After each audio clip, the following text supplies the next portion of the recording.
Hello hi welcome back to gold channel. இன்றைக்கி November 13ஆம் தேதி இன்று தங்கம் மற்றும் வெள்ளியோட விலை நிலவரம் எப்படி இருப்பதற்கான வாய்ப்புகள் இருக்குது, விலை அதிகரிக்குமா, விலை குறைய ஏதேனும் வாய்ப்புகள் இருக்குதா அப்படிங்கிறத பற்றி பார்த்துடலாம்.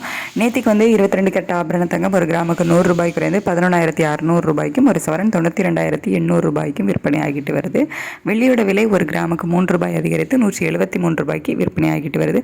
இப்படிப்பட்ட சூழ்நிலை இப்போதைய நிலவரம் காலை நிலவரப்படி எப்படி இருக்குது அப்படின்னு பார்த்தீங்கன்னா, சர்வதேச அளவில் மீண்டும் தங்கம் விலை அதிகரித்து தான் காணப்படுது. யுஎஸ் டாலருக்கு நிகரான இந்திய ரூபாயினோட மதிப்பு 88.62 பைசா அந்த ரேஞ்சில் இருக்குது. ஸோ அதில் பெருசாக மாற்றம் இல்லை, ஒரு பைசா 2 பைசா தான் ஸ்ட்ரென்தன் ஆகிருக்குது.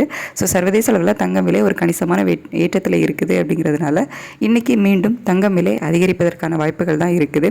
எவ்வளோ ரூபா வரைக்கும் அதிகரிக்கலாம் அப்படின்னா, ஒரு கிராமுக்கு ஒரு 100 ரூபாயிலிருந்து ஒரு 200 ரூபாய் 220 ரூபா வரைக்குமே விலை அதிகரிப்பதற்கான வாய்ப்புகள் தான் இருக்குது. ஏன்னா கணிசமான ஒரு விலையேற்றமே சர்வதேச அளவில் இருக்குது.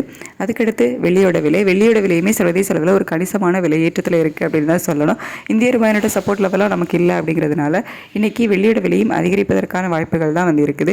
எவ்வளோ ரூபாய் வரைக்கும் வெள்ளி விலை அதிகரிக்கலாம் அப்படின்னா, ஒரு கிராமுக்கு ஒரு 3 ரூபாயிலிருந்து 8 ரூபாய் வரைக்குமே அதிகரிப்பதற்கான வாய்ப்புகள் தான் இருக்குது.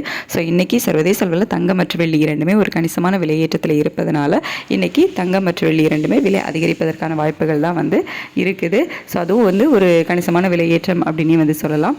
ரேட் அப்டேட் ஆனதுக்கப்புறமா நான் உங்களுக்கு வீடியோவில் தெரியப்படுத்துகிறேன். Thank you so much.